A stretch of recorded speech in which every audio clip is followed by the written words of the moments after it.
J'ai moins de 3 ans de permis. Je suis en infraction si je conduis avec une alcoolémie de 0,10 mg par litre d'air expiré. Réponse A, oui. Réponse B, non. 0,20 g par litre de sang. Réponse C, oui. Réponse D, non.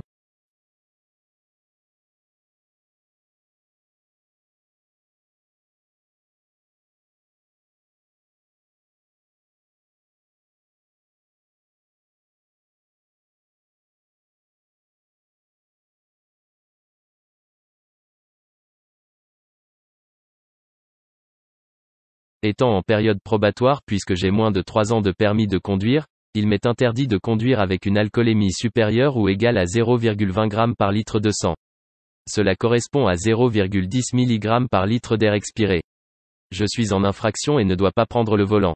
Réponse A et C. Quels sont les 3 facteurs d'accidents mortels sur la route concernant les jeunes de 18 à 24 ans? Réponse A, l'alcool. Réponse B, la vitesse. Réponse C, la fatigue. Réponse D, l'entretien du véhicule.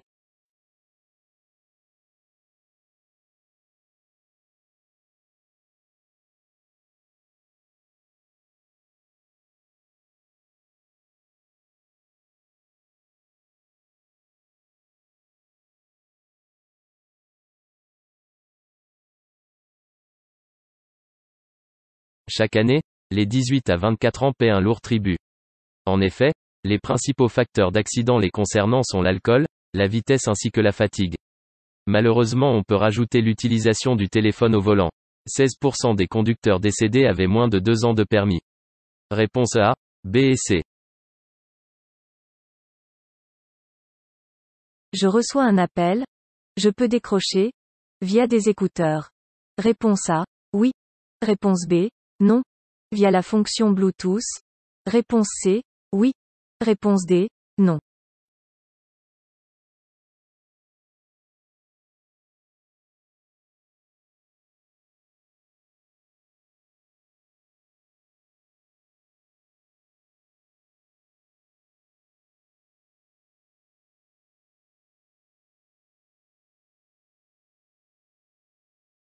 L'utilisation d'un téléphone portable ainsi que des écouteurs est strictement interdite en voiture. En effet, les écouteurs vous isolent et vous empêchent d'écouter les bruits extérieurs. Seule l'utilisation du Bluetooth est autorisée. Le mieux est de ne pas se servir de son téléphone en voiture. Réponse B et C. Je peux dépasser? Réponse A, oui. Réponse B, non.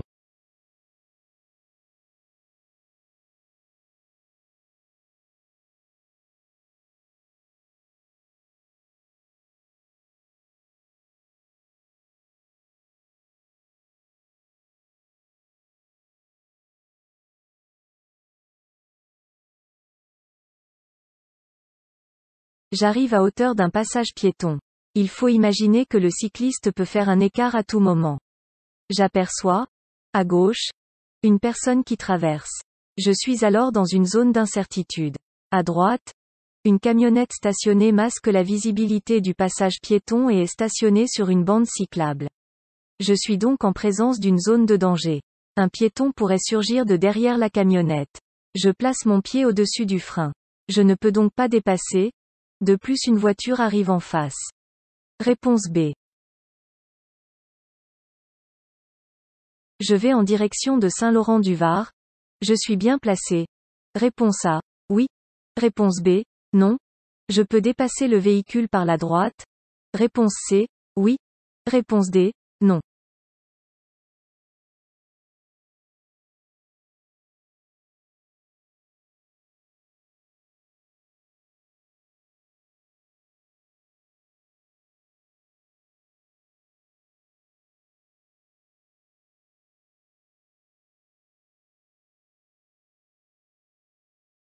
La sortie Saint-Laurent-du-Var se situe à 1000 mètres.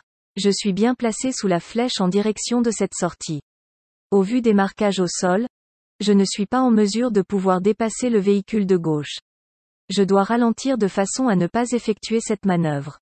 Réponse A et D. La signalisation m'indique que je vais traverser une agglomération. Réponse A, oui. Réponse B, non. Que je dois circuler à 70 km/h. Réponse C, oui. Réponse D, non.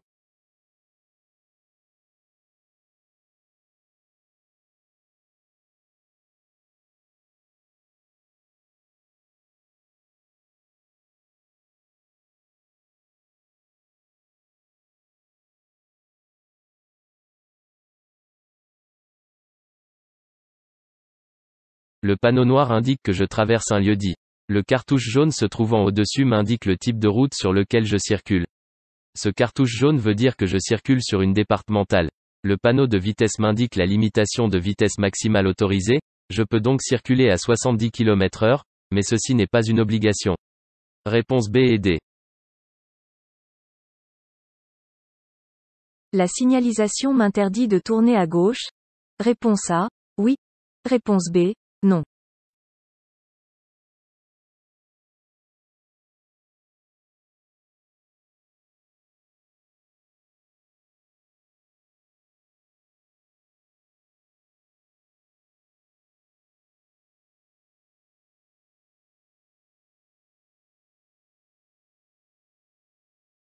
Les panneaux ronds bordés de rouge sont des panneaux d'interdiction. Ici, la signalisation m'annonce qu'il est interdit de faire demi-tour à la prochaine intersection. Au loin j'aperçois une voie de stockage pour tourner à gauche. Réponse B. Je circule en feu de croisement. Réponse A. Oui. Réponse B. Non. Je peux allumer les feux de brouillard avant. Réponse C. Oui. Réponse D. Non.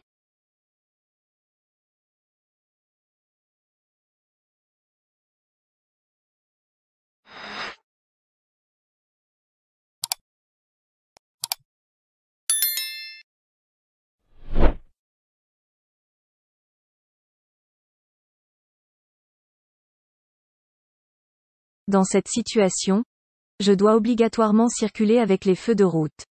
En effet, en circulant avec les feux de croisement, la visibilité vers l'avant ne sera pas suffisante. Bien sûr, lors d'un croisement de véhicules, il faut actionner les feux de croisement. Mémo. Nuit noire égale feu de route obligatoire. Réponse B et D. Dans cette situation, je dois allumer les feux de croisement. Réponse A. Oui. Réponse B. Non. Allumer les anti-brouillards avant. Réponse C. Oui. Réponse D. Non.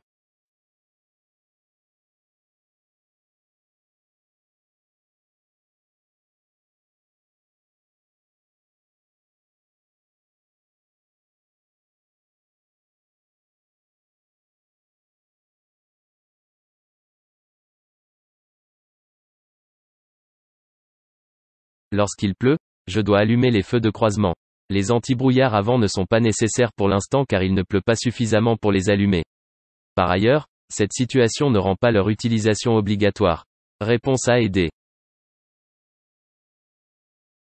Lors d'un long trajet, il est conseillé de faire une pause toutes les 4 heures. Réponse A. Oui. Réponse B. Non. D'augmenter le volume de la radio en cas de fatigue. Réponse C. Oui. Réponse D. Non.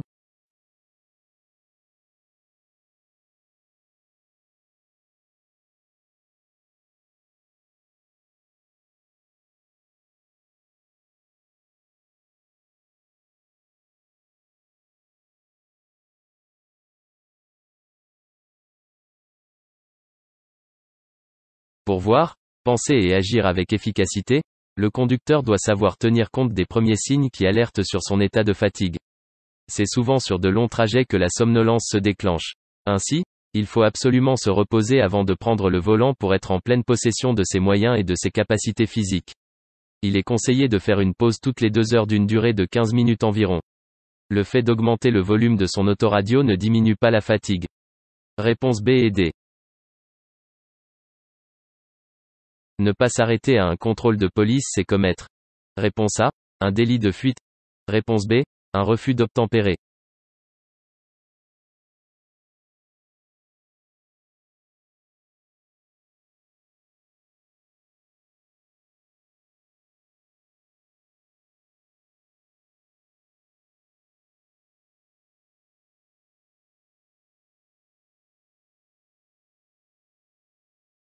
Si je ne m'arrête pas lorsqu'un agent des forces de l'ordre me le demande lors d'un contrôle routier, je commets un refus d'obtempérer. Je risque de lourdes sanctions. Réponse B. Lorsque j'alerte les secours, je précise le nombre de victimes? Réponse A, oui. Réponse B, non. Le lieu de l'accident? Réponse C, oui. Réponse D, non.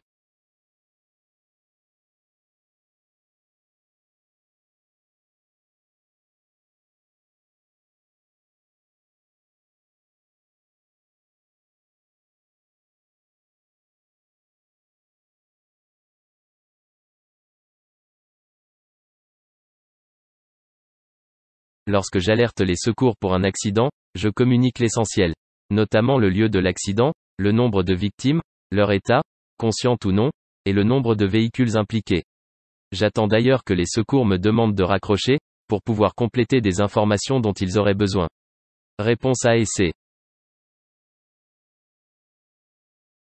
La circulation est fortement au ralenti et je suis le dernier de la file. J'allume les feux de détresse. Réponse A, oui. Réponse B, non. J'allume la radio sur la fréquence du tunnel. Réponse C, oui. Réponse D, non.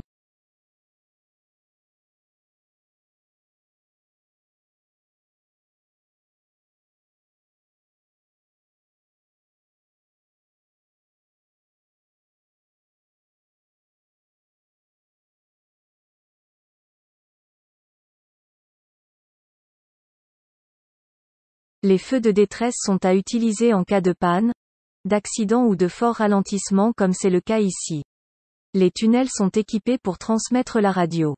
J'allume la radio, généralement 107.7 sur autoroute, afin de m'informer sur le ralentissement. Réponse A et C. Je peux m'engager sur la chaussée sans actionner de clignotant. Réponse A, oui. Réponse B, non.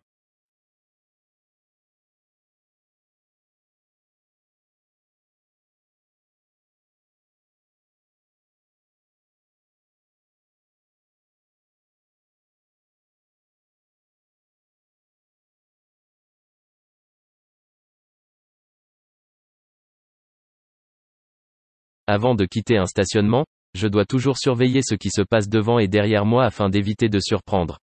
Même si aucun usager n'est présent sur la chaussée, je dois tout de même actionner le clignotant gauche et m'engager avec prudence. Réponse B. Transporter son vélo en tramway est autorisé. Réponse A, oui. Réponse B, non.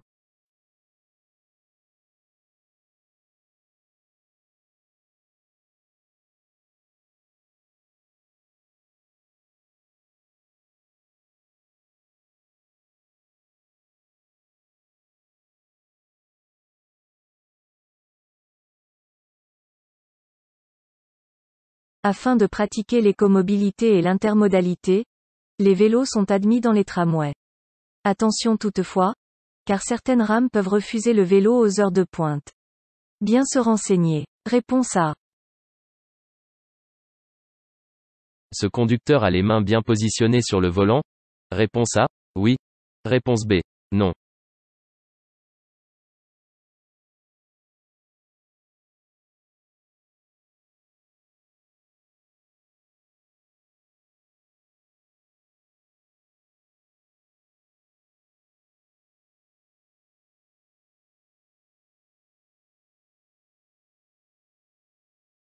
La meilleure position des mains sur le volant est celle dite 10h10.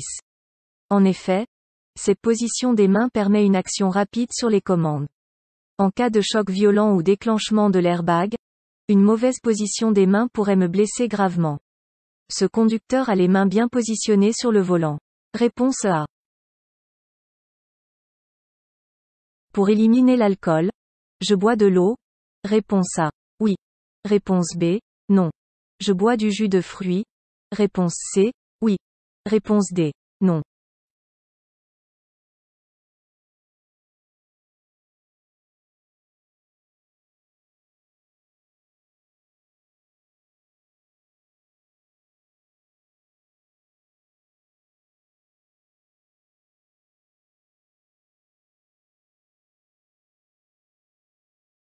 Dans notre corps, c'est uniquement le foie qui élimine l'alcool à raison de 0,15 g par heure. Pour éliminer un verre d'alcool, il faut environ 1h30. Boire de l'eau ou un jus de fruits vous aidera uniquement à vous hydrater. Réponse B et D. Les chances de survie d'un piéton heurté à 50 km/h sont de. Réponse A, 12%. Réponse B, 18%. Réponse C, 20%. Réponse D, 50%.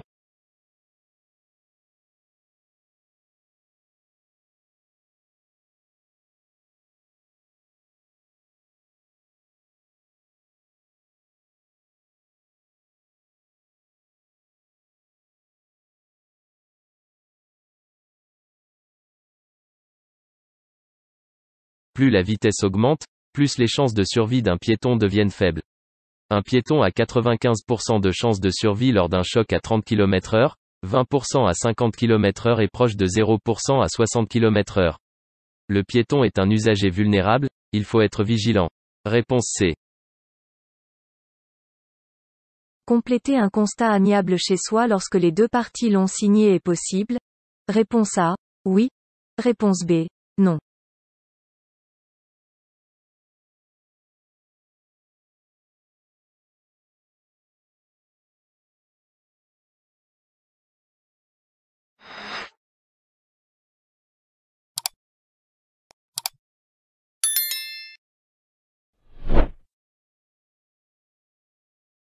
Lorsque le constat amiable a été vérifié et signé par les deux parties, cela veut dire que le constat est validé par les deux conducteurs.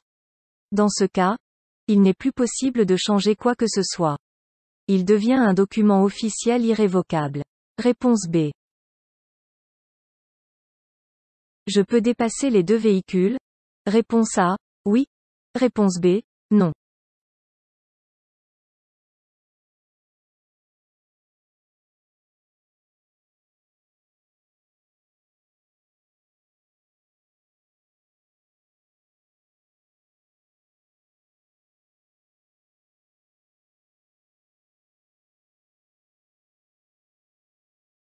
Afin de pouvoir dépasser en toute sécurité, il faut compter une distance de 250 mètres pour le dépassement d'un véhicule et 500 mètres de visibilité. Ici, j'ai deux véhicules dont un camion. Il faut compter un peu plus de 750 mètres pour dépasser et 1 km de visibilité. La visibilité n'est pas suffisante, je renonce au dépassement. Réponse B. Je me trouve à hauteur de l'angle mort de ce camion? Réponse A. Oui. Réponse B. Non.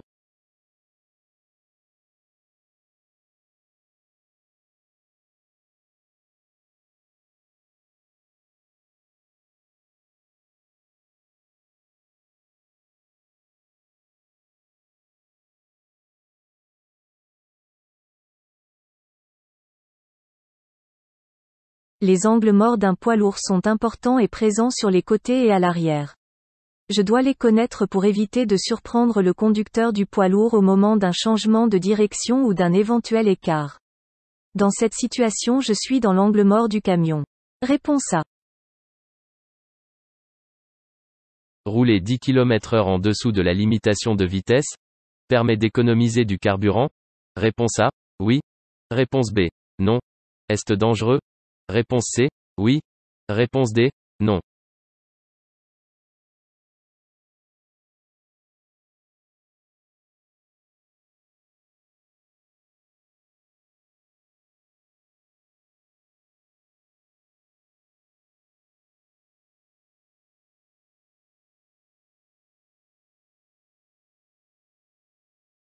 Il est interdit de rouler au-dessus de la limitation de vitesse, mais autorisé de rouler en dessous, à condition de ne pas représenter une gêne pour les autres. Rouler 10 km/h en dessous de la limite autorisée permet d'économiser du carburant et cela n'est pas dangereux, bien au contraire. Réponse A et D. Mes rétroviseurs électriques ne fonctionnent plus. Je pars sans les régler, réponse A, oui. Réponse B, non. Je les règle à la main, réponse C, oui. Réponse D, non.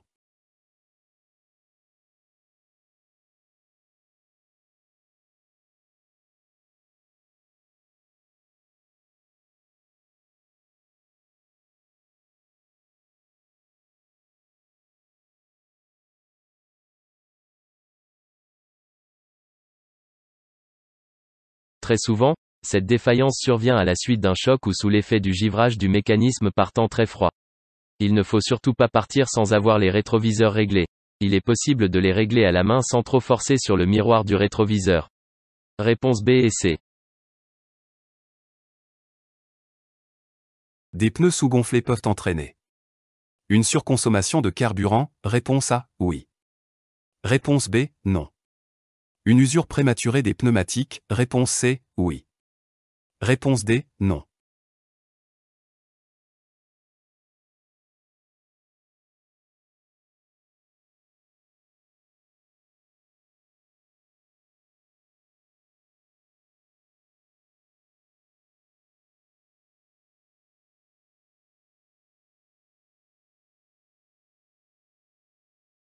Des pneus défectueux sont souvent le résultat d'une pression d'air incorrecte.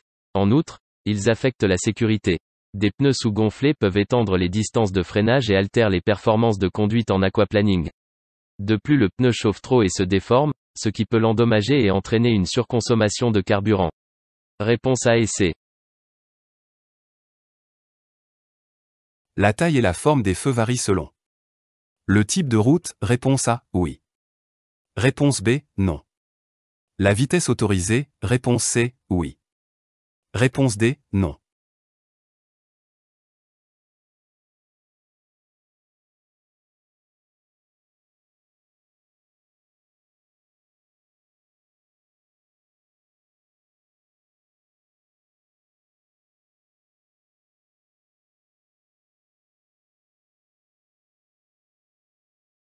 Les feux tricolores ont pour but d'assurer la sécurité des piétons, des usagers de la route et d'améliorer la fluidité du trafic. Ils doivent être implantés et orientés pour être vus des usagers. C'est pour cela que leur taille change en fonction du type de route et de la vitesse à laquelle on y circule. Réponse A et C. En circulant sur la bande d'arrêt d'urgence, je risque de gêner une éventuelle intervention d'un véhicule de secours. Réponse A, oui. Réponse B, non.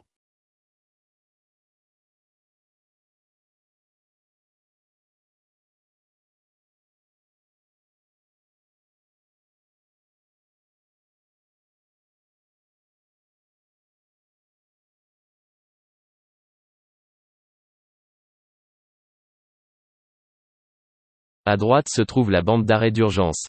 On ne peut s'y arrêter qu'en cas de panne, de malaise ou d'accident. Je risque de gêner une éventuelle intervention d'un véhicule de secours. En cas de circulation sur la bande d'arrêt d'urgence, je risque une perte de 3 points sur le permis de conduire, ainsi qu'une amende de 135 €. Réponse A.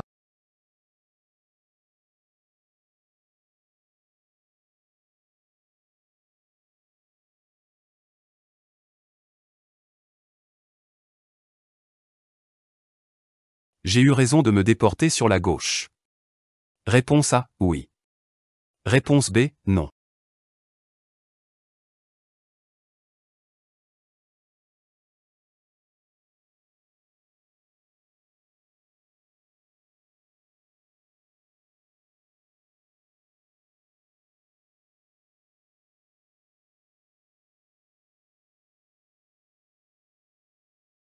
Je me trouve à la fois à hauteur d'une voie d'insertion, mais également d'une voie réservée aux bus.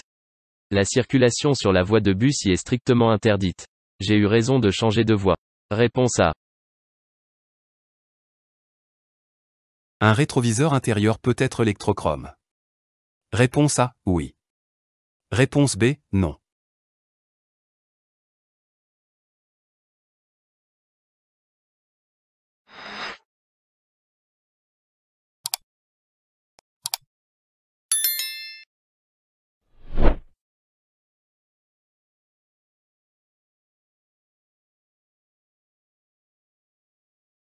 Un rétroviseur intérieur peut être manuel ou automatique. Un rétroviseur électrochrome ou rétroviseur jour, nuit automatique, ajuste automatiquement la luminosité. Il évite alors l'éblouissement des autres usagers par l'arrière. Réponse A. La forme du bol de liquide de refroidissement est principalement rectangulaire, réponse A, oui. Réponse B, non. Sphérique, réponse C, oui. Réponse D, non.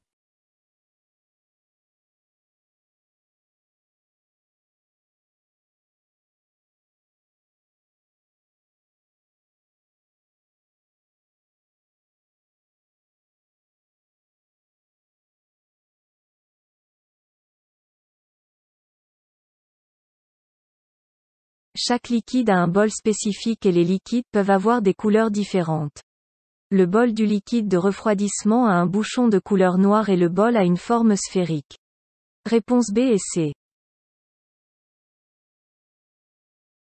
Je suis limité à 30 km/h. Si je vais tout droit, réponse A, oui. Réponse B, non. Si je tourne à gauche, réponse C, oui. Réponse D, non.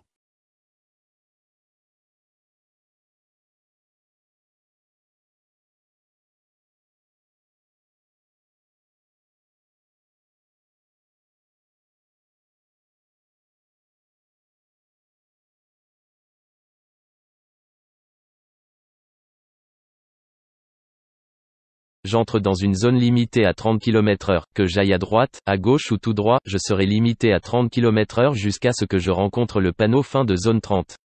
Ce panneau est placé dans des endroits comme des écoles, des parcs ou des rues piétonnes par exemple. Réponse A et C. Avant de pouvoir conduire, un taux de 0,25 g par litre de sang oblige un conducteur à attendre. Réponse A, 4 heures. Réponse B, 2 heures. Réponse C, 1 heure. Réponse D, 30 minutes.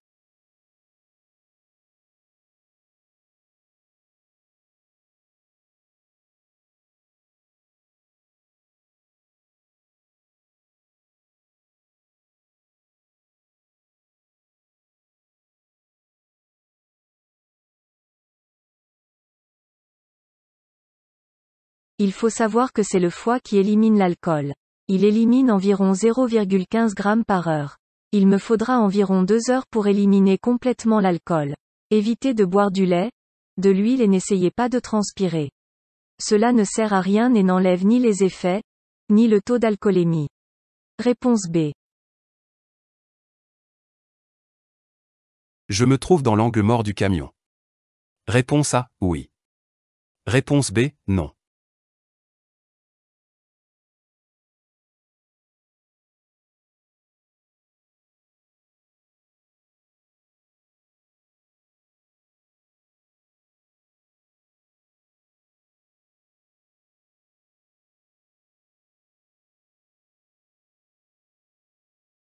L'angle mort, notamment pour les gros gabarits comme les bus ou les camions, existe de partout.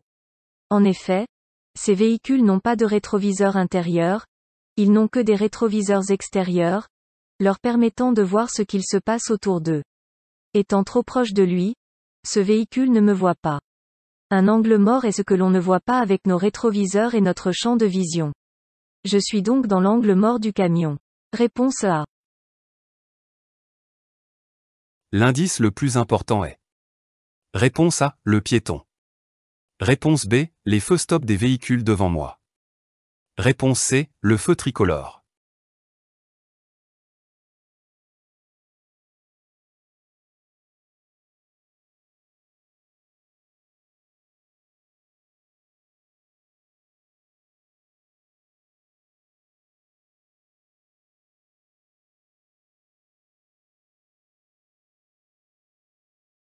Dans cette situation, l'indice le plus important est le piéton. Celui-ci traverse la route sans forcément se soucier de mon arrivée. Il faut toutefois rester prudent car ce piéton, pour une raison ou une autre, peut à tout moment revenir sur ses pas. Je place mon pied au-dessus du frein. Réponse A. Dans les bouchons à 20 km/h, adopter une conduite économique efficace c'est. Réponse A, augmenter la distance de sécurité. Réponse B, anticiper et s'arrêter le moins possible. Réponse C, réduire la distance de sécurité.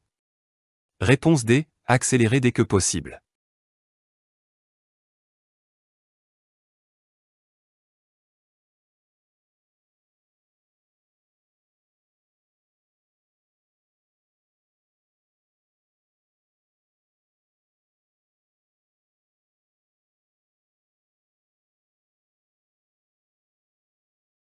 Dans les embouteillages, il ne sert à rien d'avancer 5 mètres, de s'arrêter, et ainsi de suite.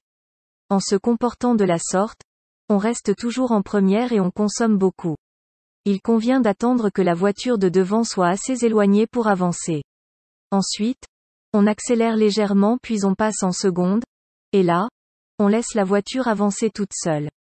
Là encore, le but est de s'arrêter le moins possible et d'anticiper les arrêts. Réponse A et B.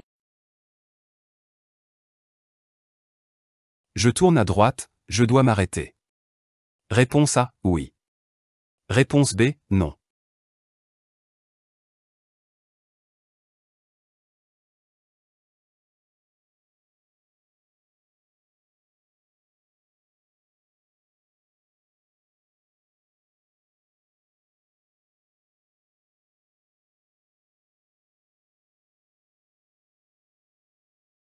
Une flèche jaune clignotante s'est allumée. Bien que le feu soit rouge, cette flèche m'autorise à franchir le feu pour tourner à droite. Elle ne me donne en aucun cas la priorité. Je devrais céder le passage aux autres usagers comme les piétons par exemple. Je passe avec prudence. Réponse B. Pour tourner à gauche. Je mets le clignotant gauche, réponse A, oui. Réponse B, non. Je dois le maintenir, réponse C, oui. Réponse D, non.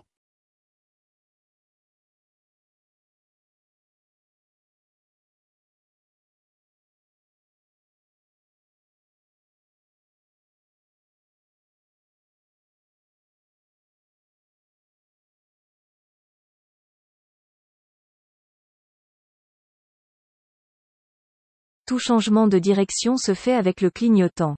Ceci est obligatoire pour une bonne information et une bonne communication avec les autres usagers. Je dois donc le maintenir jusqu'à ce que j'ai effectué mon changement de direction. Réponse A et C. En cas de panne ou d'accident, le triangle de présignalisation doit être placé à une distance minimale de. Réponse A, 20 mètres. Réponse B, 30 mètres. Réponse C, 50 mètres. Réponse D, 100 mètres.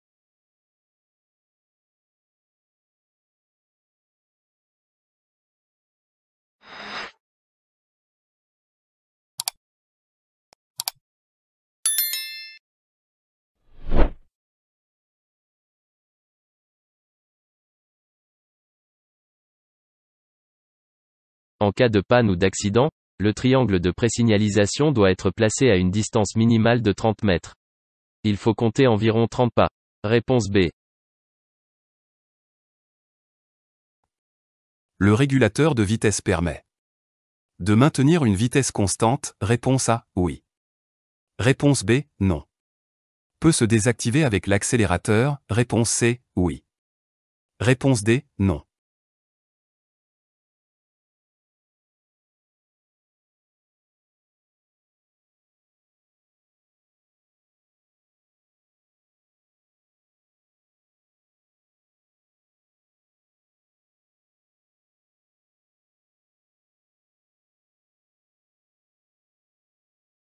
Le régulateur de vitesse permet de garder une allure constante mais en aucun cas de maintenir une distance de sécurité avec le véhicule devant moi, sauf s'il est adaptatif.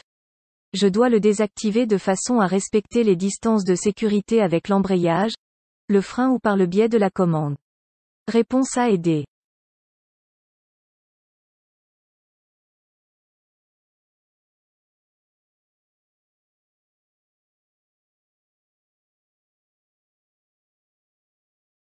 Je dois ralentir, réponse A, oui.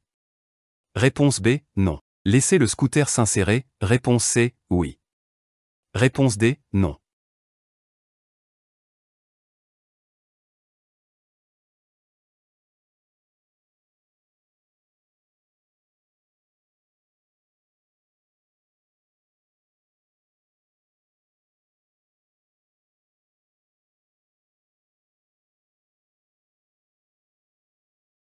Dans cette situation, un scooter arrive dans une voie d'insertion avec le clignotant à droite.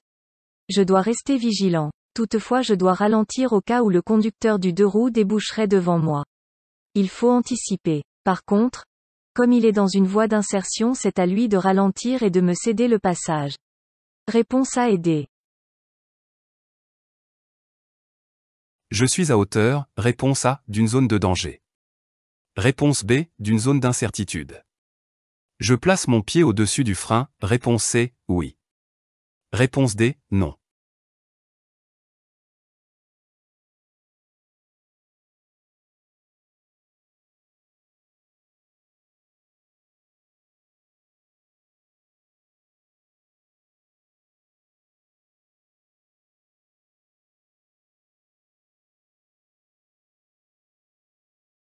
Le poids lourd arrivant en sens opposé masque la visibilité du passage piéton. Je suis donc en présence d'une zone de danger. Un piéton pourrait surgir de derrière celui-ci. Je place mon pied au-dessus du frein. Réponse A et C.